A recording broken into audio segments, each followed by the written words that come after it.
semuanya, selamat datang kembali di video YouTube aku. Ini merupakan video kedua aku setelah video perkenalan mahasiswa baru.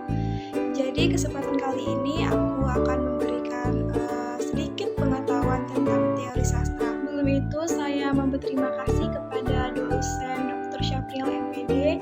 Beliau merupakan yang mengapu mata kuliah sekaligus yang menjadi pembimbing kami dalam penugasan kali ini. Dan beliau merupakan salah satu dosen di Universitas Riau sekaligus YouTuber yang sangat memberikan inspirasi dan motivasi dan banyak sekali ilmu yang bermanfaat di dalamnya.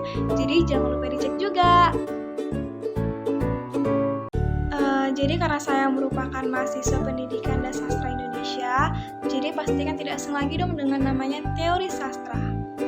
Sebelum kita mengetahui teori sastra, ada baiknya kita harus mengetahui apa itu teori. Jadi, teori merupakan suatu sistem ilmiah atau pengetahuan sistematik yang menetapkan pola pengaturan hubungan antara gejala-gejala yang diamati. Sedangkan sastra itu sendiri merupakan bahasa yang berasal dari Sanskerta, sas yang artinya mengajar atau memberi petunjuk, sedangkan tra adalah alat untuk mengajar dan alat untuk memberi petunjuk. Dan sastra itu asal mula kata yaitu susastra yang artinya tulisan yang baik. Teori sastra ini banyak sekali para ilmuwan serta para ahli yang mendefinisikannya. Dan secara umum teori sastra ini merupakan cabang ilmu sastra yang mempelajari tentang asas-asas serta sistem sastra. Setelah teori sastra ada yang namanya sejarah sastra. Sejarah sastra ini merupakan ilmu yang mempelajari sastra sejak timbul yang perkembangannya terbaru.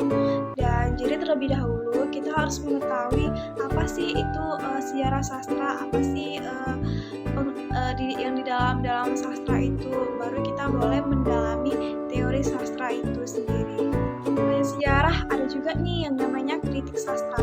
Kritik sastra sendiri merupakan ilmu yang mempelajari karya sastra dengan memberikan pertimbangan dan penilaian terhadap karya sastra. Jadi gunanya kritik sastra itu sangatlah penting. Apabila kita ingin memberikan atau menciptakan suatu karya, kita harus dikritik. Karena kalau misalnya ada yang kritik kita, pastikan kita tahu apa sih kekurangan dari karya kita sendiri. Dan pastikan kalau kita sudah mengetahui kekurangannya, kita bakal memberikan yang terbaik dan menciptakan atau menghasilkan karya yang jadi bisa dinikmati oleh semua orang.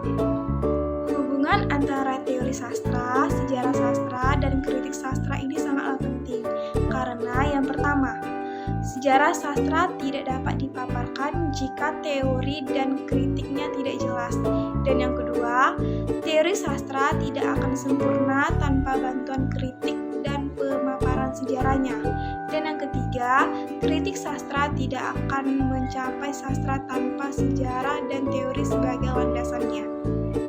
Jadi ketiga hubungan ini sangatlah berkaitan untuk mendapatkan karya yang sempurna. Karena sastra atau karya sastra itu sendiri selalu dalam pertentangan antara aturan atau konvensi dengan pembaruan perubahan. Tidak sedikit anak muda yang menyukai teori sastra. Jadi bagaimana sih kita boleh dapat menikmati karya sastra? Jadi kita harus membacanya. Karena jika kita membacanya, kita bakal memahaminya.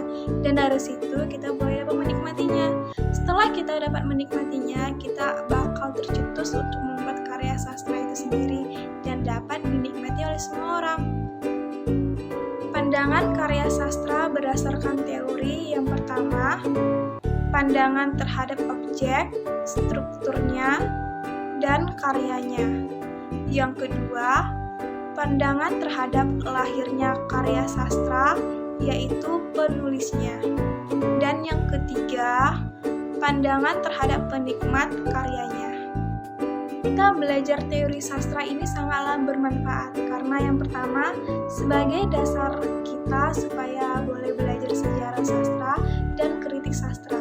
Dan yang kedua, mengetahui konsep-konsep dasar dalam bidang sastra, yang pertama prosa, puisi, dan drama, serta lain-lainnya. Dan yang ketiga, mempermudah kita untuk dapat meneliti sastra dalam menganalisis kajian sastra. Nah, segini dulu ya teori sastra yang boleh saya jabarkan. Semoga ilmunya dapat bermanfaat untuk kita semua. Dan saya meminta maaf jika ada kekurangan serta kesalahan, karena karena kita di sini sama-sama belajar. Jadi buat itu kita teman-teman, marilah kita selalu membaca dan rutin membaca. Dan jika kita membaca, kita bakal boleh dapat menyukai karya sastra. Jika bukan kita yang menyukai karya sastra, siapa lagi?